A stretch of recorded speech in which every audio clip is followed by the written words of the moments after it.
Quand on envoie le contrôleur, vraiment, aller dire que voilà, tel produit ne doit pas être vendu, il suffit que tu lui donnes un peu ses petits dos. Lui, il ferme les yeux et puis ça passe. Et puis celui, le consommateur innocent va acheter la mort, littéralement. Salut, je m'appelle Chelsa. Bienvenue à toi sur ma chaîne. Si tu es nouveau aussi, je t'invite à t'abonner à ma chaîne et à cliquer sur la petite cloche pour ne manquer aucune de mes prochaines vidéos. Alors, si c'est fait, passons au vif du sujet. Alors, comme tu auras vu dans le titre de la vidéo, justement, je vais t'expliquer pourquoi je pense que le terme bio, en fait, qu'on utilise très très souvent en parlant de l'Afrique, en parlant du pays, est tout à fait utilisé de façon abusive, carrément, mais vraiment complètement abusive. Justement, les Africains aiment bien dire que quand ils sont au pays, quand ils sont dans leur pays d'origine en fait, qu'ils mangent bio, voilà, le plantain bio, les mangues sont bio, les ananas sont bio, tout est bio, voilà. C'est un peu une façon en fait, je suppose en fait que ça vient aussi beaucoup de la nostalgie en fait. On a tout tendance à penser que d'où on provient, voilà, certaines choses sont simplement meilleures. Malheureusement, dans ce cas-ci, ce n'est vraiment pas le cas. Ce n'est vraiment pas le cas.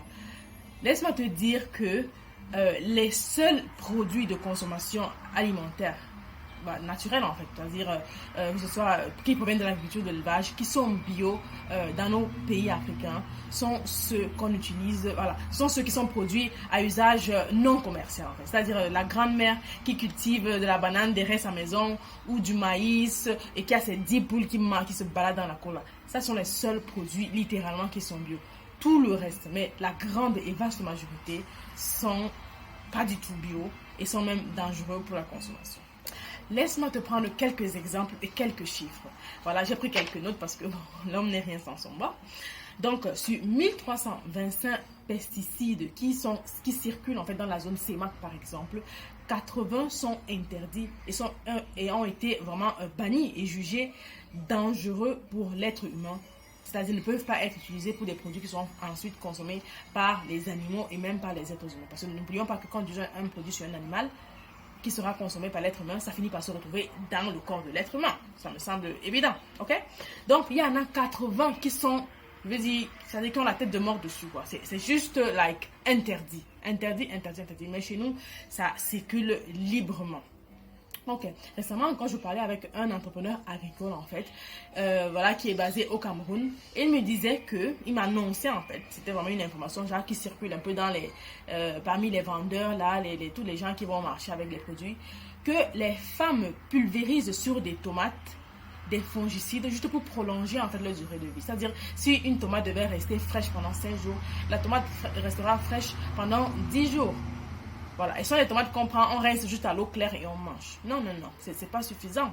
Parce que justement, on ne doit pas pulvériser les fongicides directement sur le fruit et à une concentration que personne ne connaît, à une fréquence que personne ne connaît. Voilà, donc du coup, la population surtout va manger des fongicides tranquillement, en croyant que tu es en train de manger la tomate qui est bio. Bon, tomate bio. Un autre exemple, c'est par exemple le cas de l'ananas. Les ananas qui sont mûris en fait à l'étéfond. L'étéfond est autorisé, certes, mais c'est un produit qui reste toxique pour la peau, très corrosif et qui est cancérigène. C'est-à-dire quand ingéré qui est cancérigène. Et quand je pense même que ça c'est une pratique qui est très courante au Cameroun, je ne sais pas ce qu'il en est dans ton pays, on a souvent l'habitude de faire le jus de foléré, le jus de bissap. Voilà, les gens prennent les ananas, ils découpent, ils prennent les peaux d'ananas qu'ils font bouillir, après ils mettent dedans les pétales de bissap juste pour faire le jus. C'est très bon, l'ananas donne ce goût vraiment intéressant au jus final. Mais est-ce que tu te rends compte que ces ananas-là, les peaux de ces ananas-là, ont été traités à 1001 produits qui se retrouvent dans les jus de bissap, qui sont consommés dans les maisons et qui sont vendus partout dans la rue? Je ne sais pas pourquoi les gens ne pensent pas à ce genre de choses.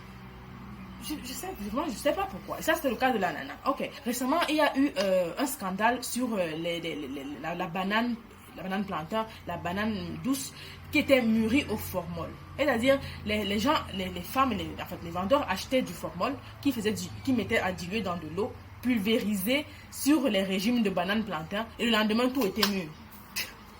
Le formol n'est pas une substance qu'on doit consommer, mais lorsqu'on le met comme ça de façon absolument abusive sur les produits, ce qui est certain, c'est que ça se retrouve dans le corps à final à la consommation, après consommation. C'est plus que certain. Parce que tu auras beau jeter les épluchures, mais déjà tes doigts ont touché dans la fin, voilà, entre les doigts, la bouche et tout ça, tu vas certainement en consommer.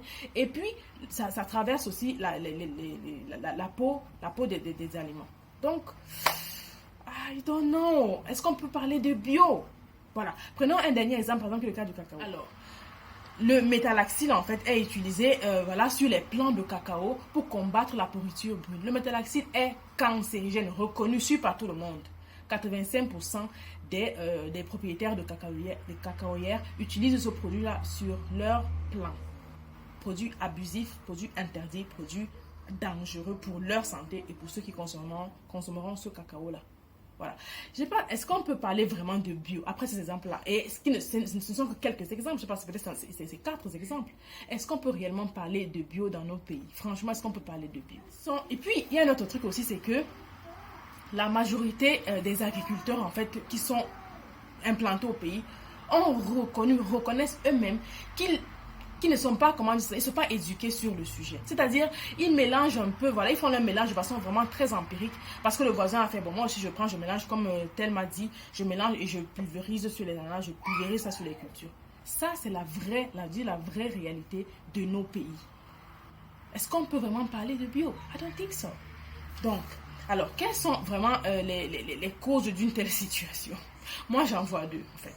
Encore, again, à la première place, la première position, en fait, il y a nos gouvernements, encore une fois. Parce que, déjà, les contrôles, ce qui arrive, qui passe à travers nos ports, ne sont pas vraiment contrôlés. Et puis, il y a aussi le problème de la corruption.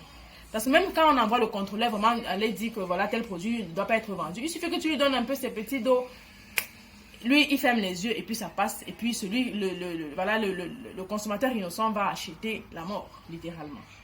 Ça sont les choses qu'on appelle ça poison lent, à petit feu là. C'est là que ça. Et en seconde position, comme coupable de cette situation, c'est vraiment, après tout ça un peu lié, hein, c'est vraiment la pauvreté extrême qui fait en sorte que les gens n'ont plus de scrupules.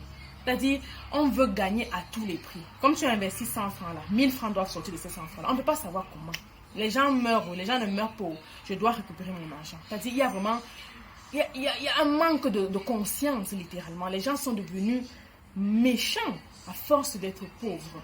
C'est terrible, c'est grave en fait. Justement, et dans ce climat-là, il serait vraiment difficile d'établir un vrai label bio. Et quand je parle de label bio, je parle d'un label bio qui n'est pas juste utilisé juste pour le marketing, mais quelque chose vraiment, d'une agriculture qui est vraiment consciente de ses effets sur l'environnement et sur la santé, et pour la santé des consommateurs. C'est-à-dire de vraiment quelqu'un qui a une conscience et qui pratique l'agriculture.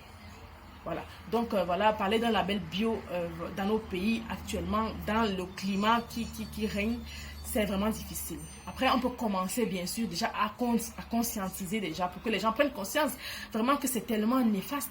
C'est-à-dire tu vends la mort aux gens. Et puis, qui viendra encore acheter tes produits vu que tu leur vends déjà la mort? Donc, on peut commencer déjà à conscientiser les gens et par la suite, pourquoi pas établir un vrai label bio, un vrai label de qualité. Donc, voilà, ça c'était un peu mon partage d'aujourd'hui. Dis-moi ce que tu en penses. Si tu te retrouves un peu dans ces dires-là ou si tu as quelque chose à ajouter, pourquoi pas. Et je te dis à la prochaine dans ma next vidéo.